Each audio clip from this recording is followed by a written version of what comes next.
Again, hello to our live stream audience. We're coming to you from the Knight Conference Center at the Museum. I'm Gene Policinski, the Chief Operating Officer of the Museum Institute, and also the Senior Vice President of our Institute's First Amendment Center.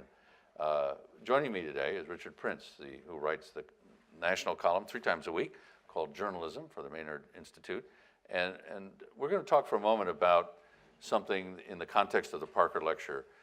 We just had a discussion, and for those of you who've been watching since the morning, about the lecture and the lawsuit filed by Reverend Parker, which established the principle that citizens could intervene in front of the FCC, which grew out of a complaint about a station in Jackson, Mississippi that refused to serve its African American constituents.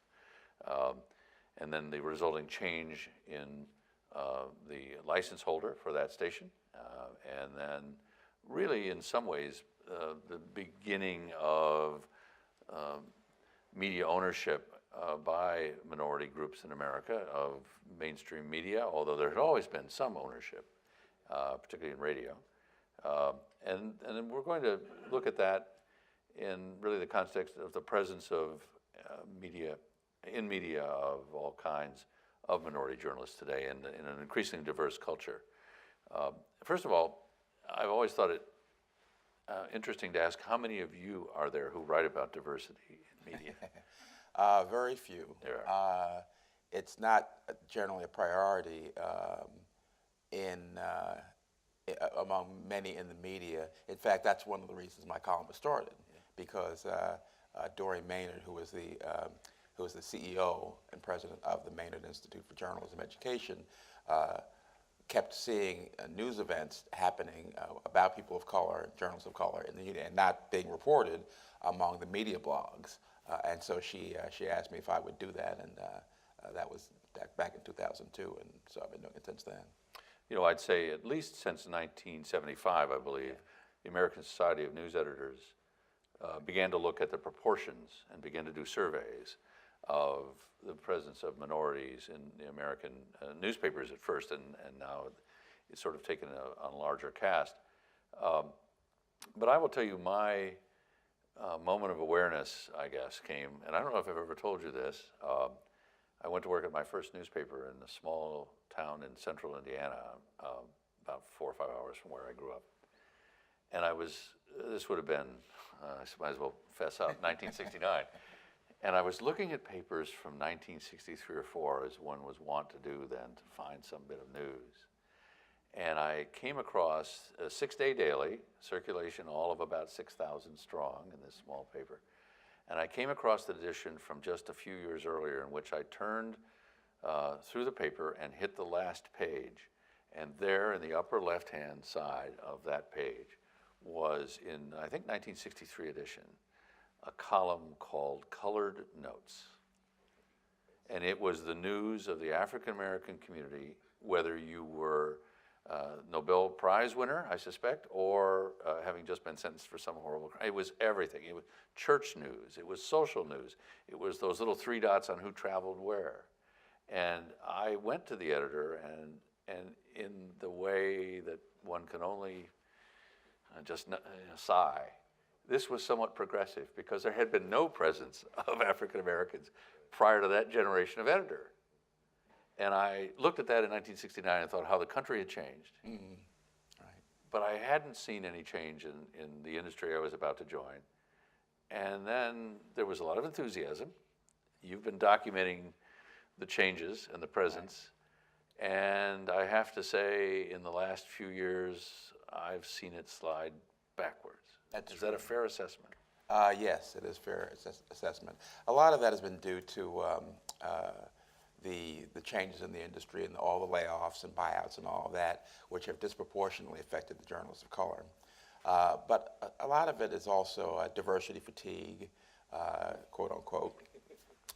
And I guess we in America we like to have something new and shiny and different, and things get old, and so we have to rename them to make them sound new again, and that's sort of what's happened to diversity. In fact, the new word now is inclusion. Right. Yeah, right. So it's not because diversity gotten old. And integration is way in the past now.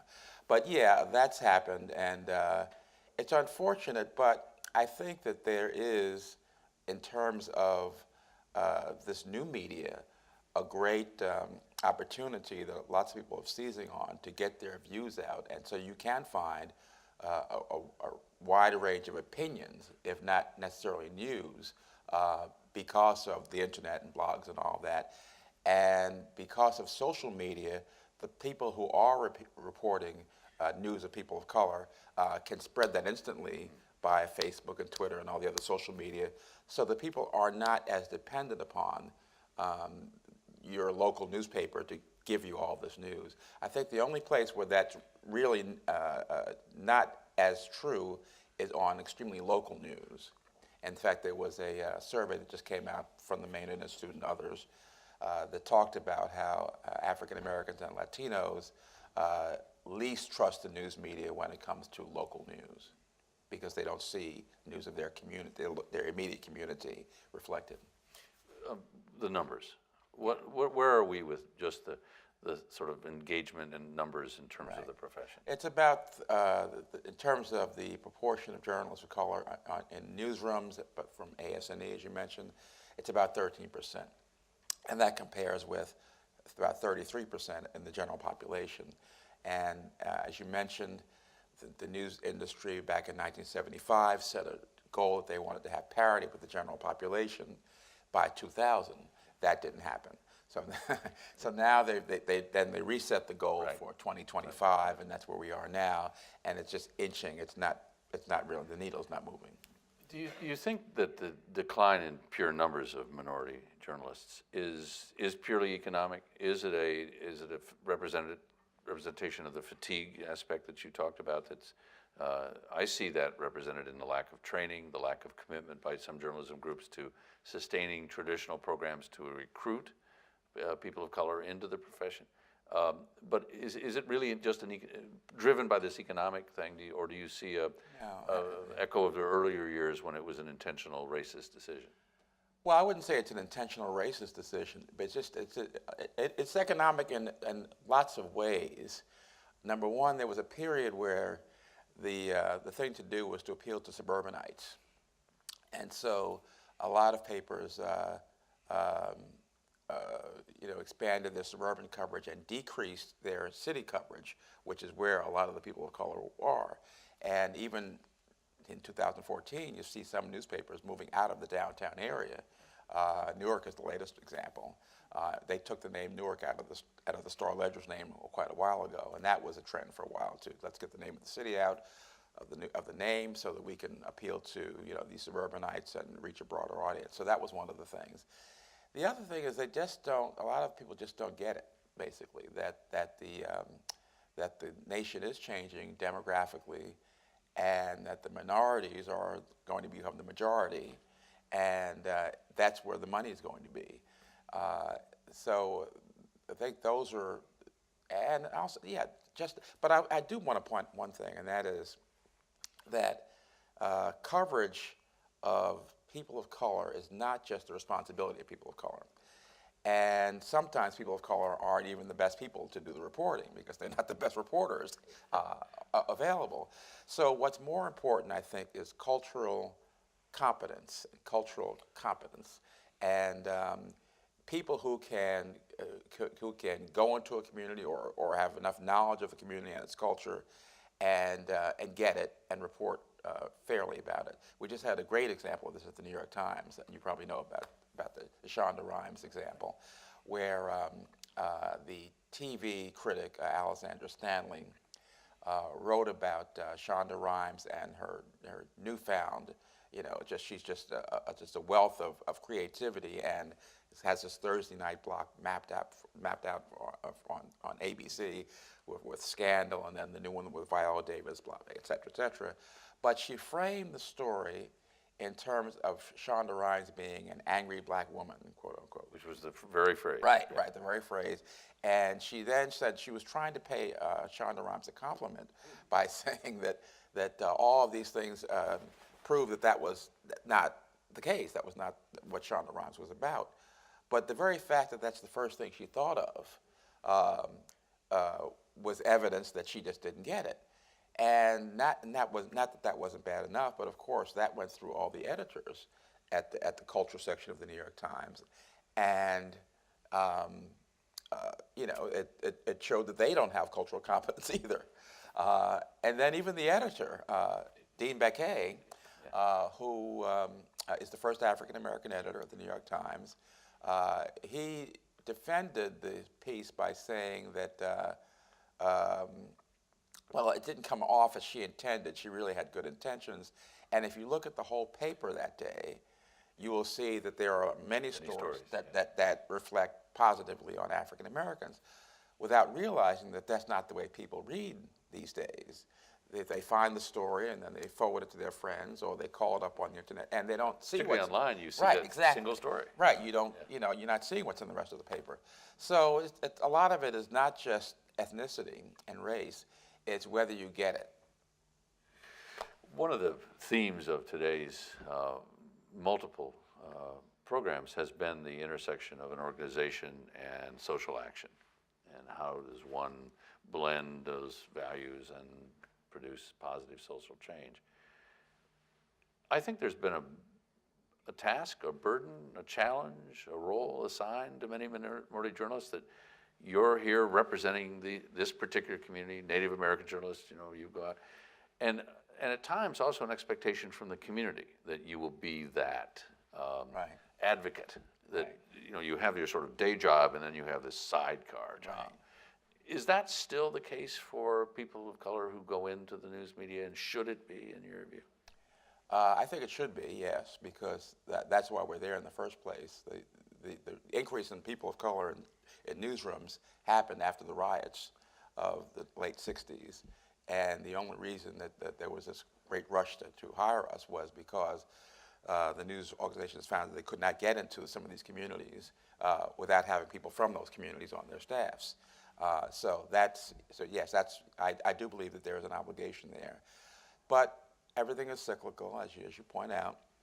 We also went through, after the 60s and 70s, we went through the 80s, which was the me generation, and what was the Wall Street slogan from the movie? It was something about... Greed is good. Yeah, greed is good, and all that stuff. It was about me, getting mine, careerism, and all that.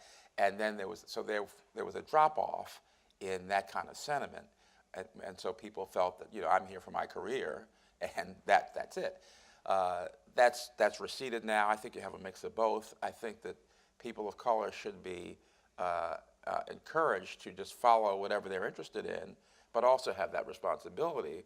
But it does not let off people of other groups.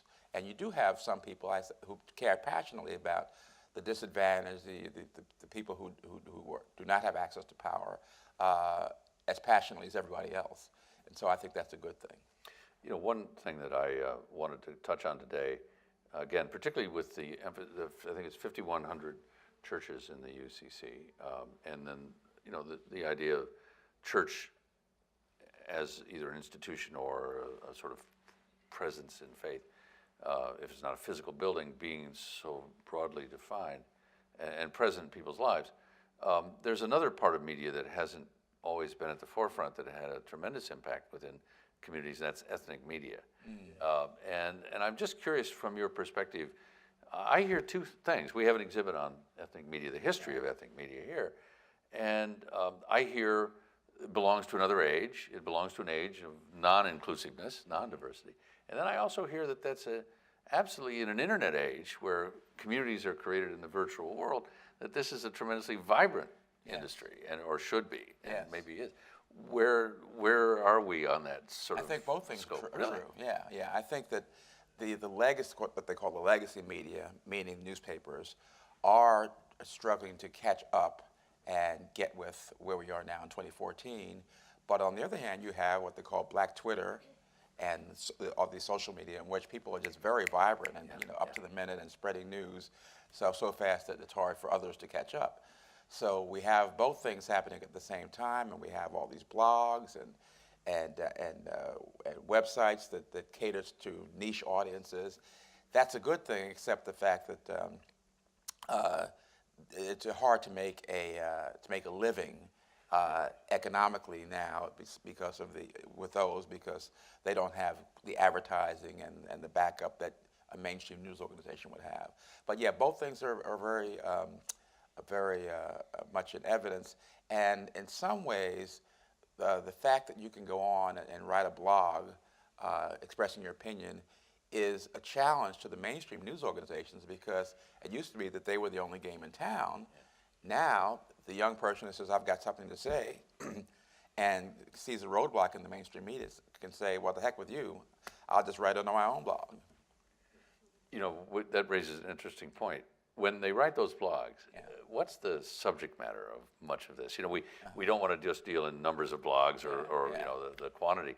What's the nature of that new communication that's going on, particularly among people of color, which are finding ways to express themselves? Well, I think a lot of it, I think it runs the gamut.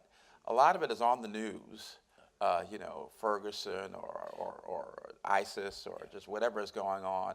A lot of it is celebrity and gossip and just, you know, whatever people are talking about at water coolers and the barbershop and all that. And a lot of it is, you know, is substantive. You'll find that, and that's one of the reasons why it's so helpful to have people of color on the mainstream news staffs, because you can have your ear to the ground if you read those blogs and pay attention to what's going on Twitter and these other social media. So it runs the gamut. You also have the moms and, you know, all the cultural stuff too. Yeah, which is the advice columns, the sort of experiential stuff. That we've always had, but in different formats. Do you see the evolution of what we used to call mainstream media, or do call mainstream media now, traditional media, becoming more inclusive because of either the right thing to do or economic sense, or is that plateau we saw for those first 25 years of AS&E's goal, is that just where we're stuck? I hope it's not where we're stuck. I have to be optimistic, and that they will understand that if they want to progress and if they want to maintain an audience, they have to diversify and reach people that they're not now reaching. And I'm very optimistic about a lot of that, because take the example of Ferguson. The St. Louis Post-Dispatch, which is the local paper for that area, doesn't have very many reporters of color on its staff. And I talked to the editor who was in charge when that broke, and he regretted that and said one of the main reasons he regretted it was because he really wanted to have those story ideas and where do we go next. Now, they've done a great job in following up and making themselves the paper of record in covering Ferguson.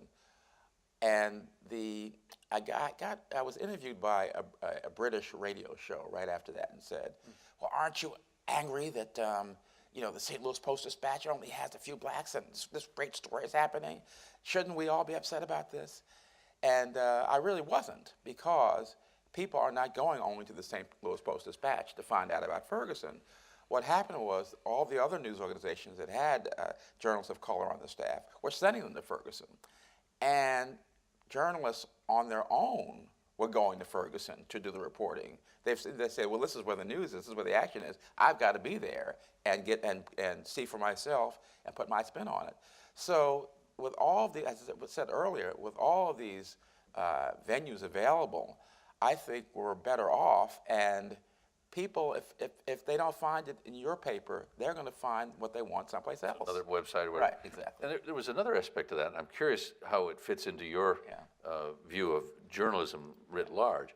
From a First Amendment standpoint, you're a journalist, in my mind, if you were performing that function. One of the real sources of news early on, particularly in the evening, after the sort of institutional press conferences had been held, and we were seeing first reports of violence and then demonstrations and back and forth. One of those first sources was, I believe, a city, what I would call a city councilman with a cell phone. Exactly. Being out there and being a primary source of information. What, in your world of looking at journalism, the name of the column, where does the citizen journalist come into play? Oh, the citizen journalists are very important. I don't consider them to be journalists necessarily, but they are another pair of eyes and ears, and with the explosion of video cameras, and cell phone cameras and all that, they can provide additional information for the trained journalists to follow up on. And so, yeah, I'm happy with that development. What about the potential for misinformation? Yes, there's that too. And that's why we get into another subject that I hope that more people will become aware of, and that's the whole issue of news literacy, which means we've got to be training our young people and ourselves into how to be good news consumers. You know, it's not all equal. I mean, some stuff is accurate and some stuff is not. And if you follow all the social media, you'll find people posting stories that took place 5 years ago and thinking that and it's presenting them as news, and somebody's got to go back and correct and say, oh, if you read Snopes.com, you'll find out that this is a hoax, or this actually happened 5 years ago, etc. That prompted a question. Could we get a microphone to you? Only because you won't be heard on the live stream without that microphone there. If we could, thank you so much. Yeah. Given the conversation we've had this morning, that prompted a question for me. How can faith communities be equipping our people to be not only culturally competent, but also to have the kind of journalistic literacy that you're talking about? What role do you see that churches, synagogues, mosques, and the like could be playing in helping folks to develop those skills? Good question. I think the same thing that other organizations can do, and that is interact with like-minded people who believe in faith, but who are of different ethnicities, different religions. You know, get some interaction going and find out how much you can learn from these other folks. I think that's one thing you can do, and just have an ongoing dialogue. Expand your Rolodex, expand the website you go to. Just take in more of the world. You know, that brings us back to your column.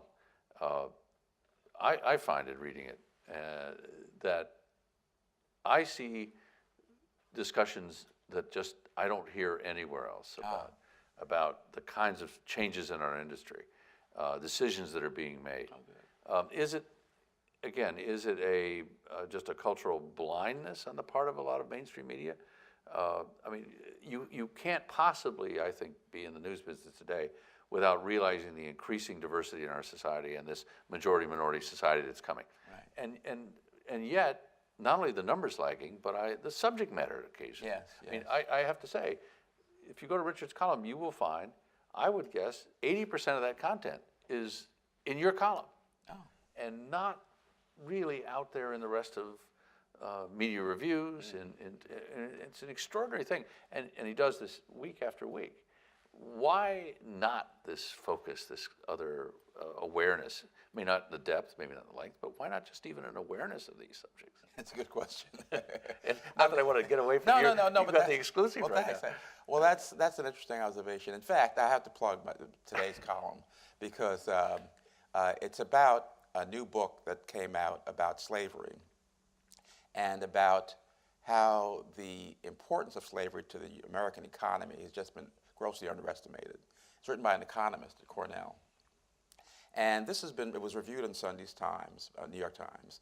But in the course of, and in fact it was an editor who pointed this out on Twitter, as I found out about it, an African-American editor of a mainstream newspaper. And so I went and read it, and he had all these details about, not just about how much the U.S. economy was dependent on slavery, but how the lengths of cruelty that the slave owners went through in order to keep that economy going. All right. So that was written, and then when I went back and looked, I found out that The Economist magazine in September had written a review that dismissed the views of the slaves themselves, saying, why are you relying so much on these slaves when we have all these historians who are saying otherwise? And they got such a reaction that they printed a retraction, and that was in September. And here I am now in October, and I'm saying, and the magazine printed a retraction of the book review? Why haven't I heard about this? Yeah. And that's a good question. Why haven't I heard about it? I mean, these are media people. I guess it is a question of blinders, And it is a question of just not interacting with enough people. But I thought this was you know, just amazing that I hadn't heard of it. And plus, it had special relevance for me because I live in Virginia, and I'm originally a Northerner, and I've always been amazed at all the Confederate idolatry that remains all around the South. In fact, every day I have to pass by a statue of a Confederate soldier in Alexandria, Facing south. with his back to the north. And that's been there as part of the narrative that glorified the quote-unquote lost cause ever since the South lost the war. And it's still going on because those statues are still up. The city of Alexandria, this is where I live, had an ordinance on the books until earlier this year saying that all the north-south streets had to be named after Confederate generals. This is here in 2014. There's still and all this is going on, and people, you read this and you say, why are we glorifying these people? And if we didn't know all this about how slavery really was in 2004, what else don't we know? And I think that's one of the, I guess, you can have that kind of curiosity, even if you're not a person of color, but I think that's one of the reasons for having diversity on the staffs. And the point I made in this morning is, it's fine to have this in the book review, but what about the rest of the paper? You know, how is this being reflected elsewhere, that some of these same problems that we have today, the disparity in income and net wealth and all that stuff, can be traced back to the slave era and Jim Crow and all of that. So yeah, I think that having blinders can be blinding. There is that. Right. One last question, Yeah. and then we're going to also conclude today by having a screening of a very brief documentary film about the work of the Office of Communication. But Richard, what do you see as the future in the new media for diversity? You know, one of the issues that worries me is if I go to a conference, it's overwhelmingly white. Right. We don't see Hispanics, we don't see African Americans, we don't see Asian Americans, or Native Americans in great numbers. Mm-hmm. Is there an effort in new media to change, to be more inclusive, to use that? I'm very happy to report I was just at the Online News Association conference in Chicago 2 weeks ago, I guess by now. And then I wrote about all the efforts they are making to become more inclusive by hiring staff, by making sure that every single panel was diverse. And they are particularly sensitive to women as well as people of color. In fact, probably they pay more attention to that, but still both are included. And they mentioned that there was not a single panel that was all white males. And they were very proud of that because so often, you know, we see those kind of panels, and it's particularly galling when you're the subject of the panel and you're not represented on the panel. But yeah, they do have a ways to go, particularly with Latinos. But they have a Latino on their board, but just the media in general, because you don't see, here they are, the largest minority, and there are no Latino anchors on television. And you see, Except on Spanish language. Yes, networks, right. of course. On English language. Yeah, They just MSNBC has made an attempt right now with one, but it's disheartening, and the number of you know, editorial page editors and top editors, you know, representing Latinos is way disproportionately small. Very good. Well, Richard, thank you so much for being with us. It's been good to have Gene, I that appreciate conversation. it. All Thank right. Okay. Oh, you got a question? And I think, Cheryl, we're going to, ask a question, forgive me, yeah. a question. Yeah. I beg your pardon. Question. One of the things that, in my experience, my very limited experience, I was a journalist for quite a while in my life, since I was 13. All right. And the standard bearer for me was the New York Times. There came a time when I went to work for what was then the United Church Board for World Ministries. And reading the Times in New York every day, really getting a sense of being at home with my news source, and discovered that in those days we had the telex, and the communications that we were receiving from our employees and missioners around the world did not jibe with the same dateline, timeline in the New York Times. And it became, first, I was curious, and then later it became very disheartening. And then I began to travel to some of these places and discovered my real-time, on-the-ground experiences did not jibe with what was being reported in the New York Times. And that struck me as being cruel and unusual, one as a journalist, but also what it does to the readers of the newspaper that depends on this standard bearer to report accurately what is going on in the world. And I'm just wondering, as a journalist, a working journalist, how do you reconcile when the paper's perspectives and the basis of its news coverage does not necessarily jive with the reality? Good question. I think you just have to develop your own sources, news sources. You have to know where to look to get the news that you want. And that's why it's great that there are so many news sources.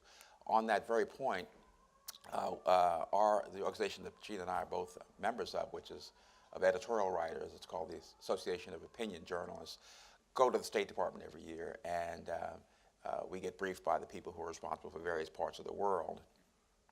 And the person in charge of humanitarian aid said there are 3 places that are considered the most severe humanitarian crises. And one was Syria, one was Sudan, and one was Central African Republic. And she said that this is not just a matter of academic interest.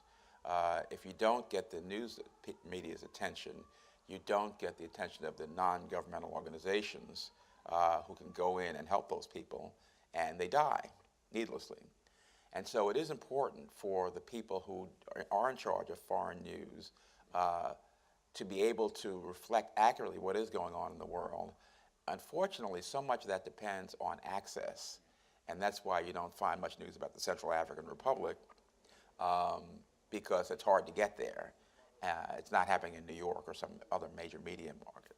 But I certainly agree with you that that's definitely what's needed, and we need people who are interested in everything and also know how to tell a good story, because you're not going to get the people's attention if you can't tell them a good story.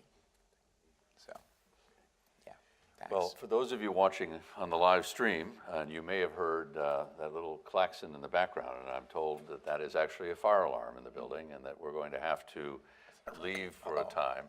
I know we have scheduled the playing of the documentary.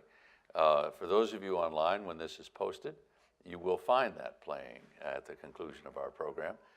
But for those of us in the room now, I'm told we do need to exit the building just to be safe. So I apologize to you, and Richard, thank you again for being with us. Thank you, Jane. All right. Okay.